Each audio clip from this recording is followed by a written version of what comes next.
جامع ترمذی میں حدیث ہے، جو یونس علیہ السلام کی دعا کے ذریعے اللہ کی طرف متوجہ ہوا، اللہ تعالیٰ کبھی اسے معروف نہیں لوٹائے گا۔ لا الہ الا انت سبحانک انی کنت من الظالمین، کہ آپ مان لیں کہ آپ کمزور ہیں، طاقتور وہ ہے، آپ غلطی کریں گے وہ غلطی نہیں کرتا، آپ معافی مانگیں گے وہ معافی دینے والا ہے۔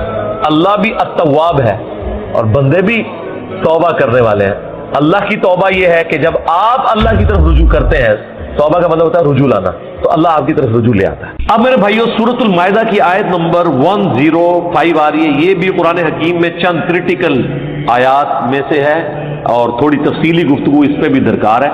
اس کو لوگ مس کوٹ بھی کرتے ہیں، آج کے زمانے کے نہیں، صحابہ کے زمانے میں بھی لوگوں نے اس کو مس کوٹ کیا، اور باقاعدہ پھر سیدنا ابوبکر صدیق رضی اللہ تعالیٰ عنہ کو اس پہ خطبہ دینا پڑا، اور ان کا وہ خطبہ جامع ترمذی اور سنن ابی داؤد کے اندر موجود ہے، اور مشکات میں آپ کو 30 جلد میں ایک چیپٹر ملے گا، نیکی کا حکم دینا، امر بالمعروف و نہی عن المنکر، اس چیپٹر میں وہ آپ کو مل جائے گا۔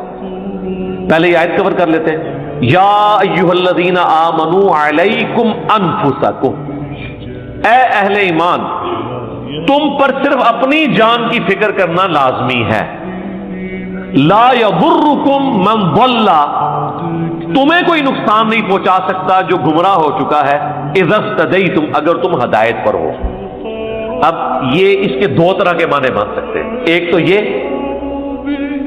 کہ جو برے کام کر رہے ہیں ان کو برا کام کرنے دو، وہ اپنی گمراہی کا وبال چکھ لیں گے، تمہیں ان کی گمراہی سے نقصان نہیں ہوگا اگر تم ہدایت پہ ہو، یہ معنی۔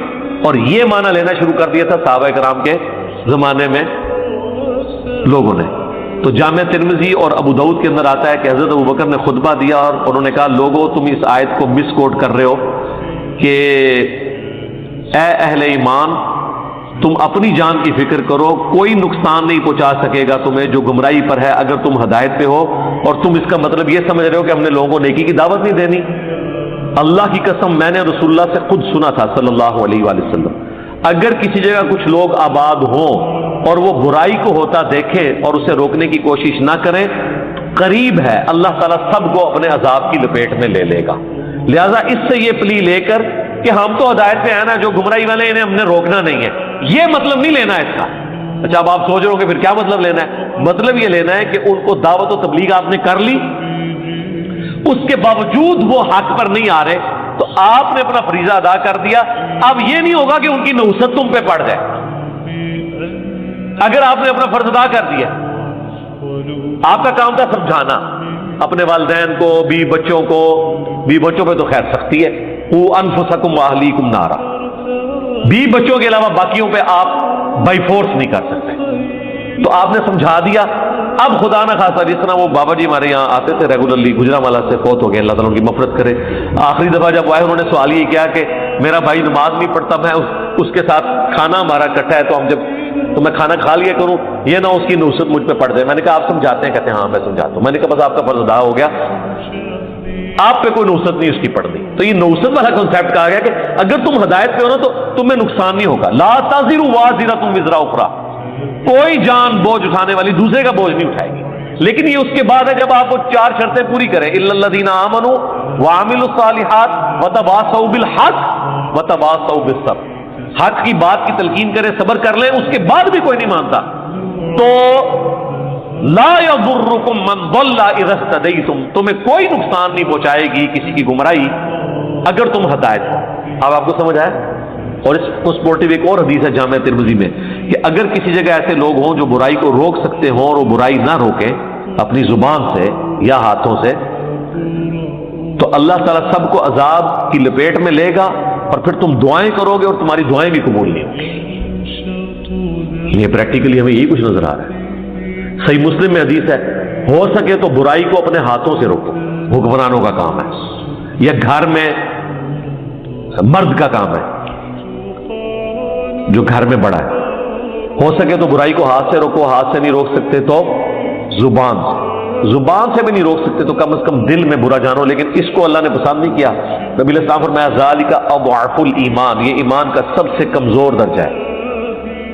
یعنی آپ سمجھیں کہ اللہ کو ایسے بننے پسند نہیں، اس کے لیے ڈاکٹر صاحب بڑے خوبصورت ایک ٹرم یوز کرتے تھے، گونگے شیطان نہ بنو۔ یہ گونگا شیطان ہے. اور میں کہتا ہوں کہ ڈاکٹر صاحب زندہ ہوتے تو میں ان کو بتاتا کہ اس کی سپورٹ میں آپ کو ایک حدیث بھی میں بتا سکتا ہوں المستدرک للحاکم میں، جس کے اوپر میری ایک ویڈیو بھی الگ سے ریکارڈڈ ہے. بنی اسرائیل پر عذاب کیوں آیا جو وہ بندر اور خنزیر بن گئے تھے. سورۃ الاعراف میں ایک ڈیٹیل واقعہ ہے نا کہ ہفتے کے دن کا شکار اللہ تعالیٰ نے منع کیا تھا، تو المستدرک للحاکم میں ان آیات کے کانٹیکسٹ میں ایک تفصیلی حدیث ہے. ویسے تو قرآن میں ہی وہ واقعہ تفصیلی ہے. سورۃ الاعراف میں آیا کہ اللہ تعالیٰ نے ہفتے کے دن کا شکار منع کیا، اور قرآن کے الفاظ ہیں کہ شکار بھی پھر ہفتے والے دن مچھلیاں پھدکتی تھی ان کی نظروں کے سامنے. اب اس وقت ظاہر ہے دل کو تھامنا ذرا مشکل ہے، پورا ہفتہ مچھلی قابو نہ آئے، اور جس دن مچھلیوں کو بھی پتہ چل گیا تھا کہ آج سے کچھ کر نہیں سکتے، پھدکتی تھی، تو انہوں نے کیا گلا کیا، انہوں نے ایڈجسٹنٹ گڑے کھودے. مد و جزر کی وجہ سے وہ پانی چڑھ کے ان گڑوں میں آتا تھا، جب پانی اترتا تھا تو وہ مچھلیاں گڑے میں رہ جاتی تھی، اتوار والے دن وہ شکار کر لیتے تھے. ہیلا کر لیا، اللہ تعالیٰ نے انہیں بندر اور خنزیر بنا دیا. کونوا قردۃ خاسئین، ہم نے کہا پھٹکارے ہوئے بندر بن جاؤ. تو قرآن میں اللہ تعالیٰ نے کہا کہ وہ 3 گروہوں میں بٹ گئے. ایک گروہ وہ تھا جو اس فتنے میں مبتلا ہو گیا، اس نے یہ والی ہیلا بازی شروع کر دی. دوسرا گروہ وہ تھا جو خود تو نہیں کرتا تھا یہ کام اور اللہ سے ڈرتا تھا، لیکن ان کو نہیں روکتا تھا، اور وہ یہی سمجھتا تھا یہ جو حضرت ابوبکر نے کلیریفیکیشن دی کہ بھائی یہ نہ سمجھنا لا یضرکم من ضل اذا اهتدیتم، تانوں کوئی نقصان نہیں ہوئے گا اگر تسی خود ہدایت پہ ہو، منع کرنے کی ضرورت نہیں. حضرت ابوبکر نے کہا یہ مطلب نہیں لینا. وہ جو دوسرا گروہ تھا نا، انہوں نے کہا ہم تو نہیں کریں گے، حرام ہے، ان کو من چھوڑیں گے. الٹا جو تیسرا گروہ تھا ہمارے جیسا منہ پھٹ ہر زمانے میں رہتے ہیں سر، وہ ان کو منع کرتا تھا کہ کام نہ کرو تو کام پہ جائے گا. تو وہ جو بیچ والے تھے نا میٹھی میٹھی باتیں کرنے والے، وہ بجائے ان کو سمجھے اتنی بزدل، آج بھی علماء دیکھیں اتنے بزدل ہے کہ گمراہوں کو تو سمجھاتے نہیں ہے، جو دلیر ہیں ان کو بزدل بناتے ہیں. تو اس زمانے میں بھی وہ جو تیسرا جو بیچ والا گروہ تھا نا، وہ گمراہوں کو کہتا تھا ان کو ان کے حال پہ رہنے دو، اور جو بیچارے سمجھا رہے ہوتے تھے وہ کہتے تھانوں کے پہ ہی ہے، انہوں نے سمجھانا تھی، مرن دو انہوں. اور یہ بیسیکلی ان کی بزدلی ہوتی تھی. دونوں طرف اچھے بن جائے نا، وہ درمیانہ گروپ تو دونوں کو اچھا لگے گا نا. ان کو اس لیے اچھا لگے گا کہ برائی کر نہیں رہا، ان کو اس لیے لگے گا کہ سانوں کچھ نہیں کہہ رہا. تو یہ خود بھی بزدل ہوتے ہیں مولوی، معذرت کے ساتھ. جو لوگ ریورٹ ہو کے قرآن و سنت کے منہج پہ آتے ہیں، کئیوں کے ماں باپ، کئیوں کے بڑے بھائی رشتہ دار خود بھی بزدل ہوتے ہیں اور ان کو بزدل بنانے کی کوشش کرتے ہیں. اور تانوں کیڑی پئی ہے جی، چپ کر کے اپنا نماز روزہ کرو. تو یہی حرکت کی انہوں نے بھی.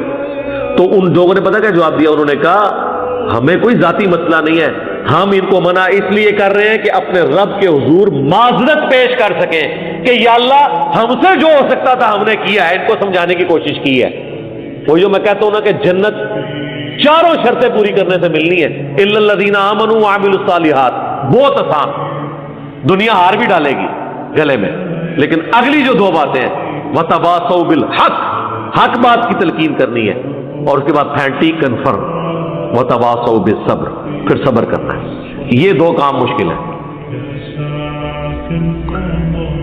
یہ پورا واقعہ قرآن میں سورۃ الاعراف میں آیا. اس کے کانٹیکسٹ میں المستدرک للحاکم میں ایک تفصیلی حدیث ہے. وہ تابعی کہتے ہیں ابن عباس جب یہ قرآن میں آیات پڑھا کرتے تھے تو اس جگہ آ کے رویا کرتے تھے. کیوں روتے تھے؟ وہ کہتے تھے کہ اللہ تعالیٰ نے یہ واقعہ بیان کرنے کے بعد یہ تو بتا لیا، اس میں بتایا کہ جو لوگ نیکی کی دعوت کرنے والے تھے، ان کو برائی سے روکنے والے تھے، اللہ نے انہیں نجات دے دی اور وہ کامیاب ہو گئے، وہ تو ہے جنتی. اور دوسروں کو اللہ نے کہا جو یعنی کہ وہ گناہ کرنے والا گروپ تھا، ان کو اللہ تعالیٰ نے فرمایا ہم نے ان کو پھٹکارے ہوئے بندر بنا دیا. کونوا قردۃ خاسئین. اور تیسرے گروہ کو اللہ نے بتایا نہیں کہ ان کا انجام کیا ہوا ہے. یہ بندر بن گئے، ان کو جنت مل گئی. جو تیسرا تھا میٹھی میٹھی باتیں کرنے والا، تو ابن عباس رو کے کہا کرتے تھے کاش مجھے کوئی بتا دے کہ ان کے ساتھ کیا ہوا تھا. یعنی ابن عباس کو پتا تھا کہ وہ بھی نہیں بچے ہوں گے، لیکن وہ چاہتے تھے مجھے کسی طریقے یہ پتا چل جائے کہ ان کے ساتھ کیا ہوا تھا. یعنی اگر وہ بچ گئے ہیں تو پھر ٹھیک ہے، حسین بننے کی کون سی ضرورت ہے. کہنے نہیں ابن عباس روکتے سن حسین کو. بھائی حسین نے سورۃ الاعراف پڑھی ہوئی تھی، حسین نو بھی پتا سی کون قردۃ خاسئین کے ہے. اچھا یہ بندر کا لفظ دیکھ لیں بنو امیہ کے لیے بھی آیا ہے. المستدرک الحاکم میں حدیث ہے, مسند ابی یعلا میں صحیح سند سے موجود ہے, سلیم حسن نے صحیح کہا, امام ذہبی نے صحیح کہا, امام حاکم نے صحیح کہا, شیخ البانی نے صحیح کہا, شیخ زبیر الزئی نے صحیح کہا کہ نبی علیہ السلام نے اپنی وفات سے چند دن پہلے خواب دیکھا. ابو ہریرہ کہتے ہیں نبی علیہ السلام فرمایا میں نے آل امیہ بنو امیہ بنو مروان کے بندروں کو اپنے ممبر پہ ناچتے ہوئے دیکھا ہے. حضور اتنے غمزدہ ہوئے کہ وفات تک حضور کو ہنستے ہوئے نہیں دیکھا گیا کہ میری وفات کے بعد یہ بندر میرے ممبر پہ چڑھ گئے. تو یہ بندر کی مثال ادھر بھی فٹ ہوئی ہے, ادھر سے بندر بنو امیہ ہے, یہ اللہ نبی فرما رہے ہیں. پریکٹیکلی وہ بندر بنے نہ ہو, حضور ان کو پہلے بندر بنا گئے کہ بندر ممبر پہ کود رہے. کونوا قردۃ خاسئین. تو ابن عباس کہتے تھے کاش مجھے یہ پتا چل جائے کہ وہ درمیان والے لوگوں کا کیا بنا جو میٹھی میٹھی دعوت کرتے تھے. وہ تو اللہ نے نہیں نہ دسیا, وہی تو آپ کا چیک ہے. وہ آپ ویسے مجھ سے پوچھ لیں تو ان کا اشر وہی ہوا ہے جو ہونا چاہیے تھا. کیوں کہ وہ اس میں شامل ہیں, اس گناہ میں شامل ہیں. بخاری مسلم میں حدیث ہے کہ کہیں پہ اگر برائی ہوتی ہو اور لوگ اسے برا سمجھتے ہو تو وہ ایسے ہیں گویا وہاں موجود ہی نہیں, اور دوسری جگہ کے اوپر ایک شخص موجود ہے جو وہاں اس برائی کے ہوتے ہوئے موجود نہیں لیکن اس برائی پہ راضی ہے اور اس کے لیے کوئی تگو تو اس کو کرنے کو کہتا ہے میں کہ وہ تو ادھر ہے, تو وہ گویا کہ اس میں شامل. یہ اللہ تعالیٰ نے جان بوجھ کے اسے اس میں ایمبیگوس رکھا ہے تاکہ پتہ چلے. اور دوسری بات یہ ہے کہ کامیاب جو ہونے والے تھے وہ اللہ نے بتا دیے. اللہ نے آدھے بندے تو نہیں بتانے تھے کامیاب ہونے والے. اللہ نے فرمایا ہم نے نجات دے دی ان کو جو ان کو برائی سے روکا کرتے تھے. دوسرے باقی سارے اس کیٹیگری میں یا 0 ہے یا 1 ہے, درمیان اس سے کوئی نہیں ہے. یا پھر مقام اعراف سے کھلو, وہ سورۃ الاعراف میں ہے نا, نیکیاں اور برائیاں برابر ہو جائیں گی, بس بیچارے پھر جنتیوں کی طرف دیکھیں گے تو طمع کریں گے, جہنمیوں کی طرف دیکھیں گے تو روئیں گے, کدھر اللہ ایسے ہی نہ سوٹ دبے. تو یہ میرے بھائی بڑا کریٹیکل معاملہ ہے. تو اس آیت سے مجھے یہ چیز یاد آئی کہ یہ برائی کے حوالے سے, اور اس امت کے لیے تو اسپیسیفکلی سورہ آل عمران میں نے تفصیلی گفتگو کی تھی. سورہ آل عمران آیت نمبر 110 کنتم خیر امت اخرجت للناس تأمرون بالمعروف وتنہون عن المنکر وتؤمنون باللہ. تم بہترین امت ہو جو لوگوں کے نفع کے لیے نکالی گئی, لوگوں کو نیکی کی طرف بلاتے ہو, برائی سے روکتے ہو اور اللہ پر ایمان لاتے. ایمان کا ذکر تیسرے نمبر پہ آیا. کیوں؟ ایمان کامل اس کا ہے جو نیکی کی طرف بلائے اور برائی سے روکے, اللہ کے لیے حمیت ہو اس کے ساتھ, اس لیے تیسرے نمبر پر ذکر کیا. بخاری مسلم دونوں میں حدیث ہے, نبی علیہ السلام نے فرمایا نیکی کی دعوت کرنے والے اور برائی سے روکنے والوں کی مثال ایک کشتی کی سی ہے جس پہ لوگ سوار ہوں اور اس کی 2 منزلیں ہوں. اوپر کی منزل کے لوگ اور نیچے کی منزل کے لوگ الگ الگ ہیں, لیکن جو پانی ہے نا وہ اوپر والی منزل میں ہے اور نچلی منزل کے لوگ پانی حاصل کرنے کے لیے اوپر کی منزل میں جاتے ہیں. اور تھوڑی دیر کے بعد ان کو یہ خیال آتا ہے کہ ہمیں جو بار بار سیڑھیاں چڑھنی پڑ رہی ہیں تو بہتر یہ ہے کہ ہم اپنی کشتی میں سوراخ کر کے تو دریا کا پانی ڈائریکٹ ہی نیچے سے نکال دیں. تو آپ کو کیا کہیں گے اس پہ کہ جب یہ کوئی کام کرے تو کیا ہوگا کہ جی اوپر سیڑھی تو چڑھنی پڑتی ہے, ڈائریکٹ ہی کاٹ لینے ہیں. تو نبی علیہ السلام فرمایا کہ اب اوپر والے لوگ اگر یہ کہنا شروع کر دیں کہ وہ تو اپنے حصے میں کھدائی کر رہے ہیں, خیر ہے, تو وہ خود بھی ڈوبیں گے, ہم تو ڈوبے ہیں سر, ہم تمہیں بھی لے ڈوبے. اگر وہ ان کو روکتے ہیں تو خود بھی بچتے ہیں, ان کو بھی بچا لیتے ہیں, اور اگر نہیں روکتے تو خود بھی ڈوب جائیں گے. اس سے زیادہ کس طرح سمجھائی جائے بات کہ برائی سے روکنا کتنا ضروری ہے. اور سب سے مشکل دنیا کا کام برائی سے روکنا ہے. اچھائی کی دعوت دینا تو اتنا اچھا ہے کہ آپ دیکھ رہے ہیں کہ وہ پچھلا جو پریزیڈنٹ تھا ٹرمپ, اتنا ہارڈ لائنر قسم کا وہ کرسچن تھا, یہودی نما کرسچن, لیکن اس کے سامنے بھی قرآن کی تلاوت ہو رہی ہوتی ہے. لیکن برائی سے کو روکے بتائیں, برائی سے تو کوئی بھی نہیں سنتا. آپ کسی کو نماز پڑھنی چاہیے, وہ کہے گا ٹھیک ہے, لیکن اگر اس کے نماز نہ پڑھے تو اتنے کوڑے تجھے لگنے چاہیے اور تجھے اس وقت تک پریزیڈنٹ قید کروانا چاہیے, پرائم منسٹر, جب تک کہ تو توبہ نہ کر لے. پھر دیکھو تھوڑا اکرام مسلم کرے گا, پھر سارے ویزا بھی کہنے والے ہونا کسی نے نہیں چھوڑنی, کیونکہ یہ نہیں انل منکر ہے.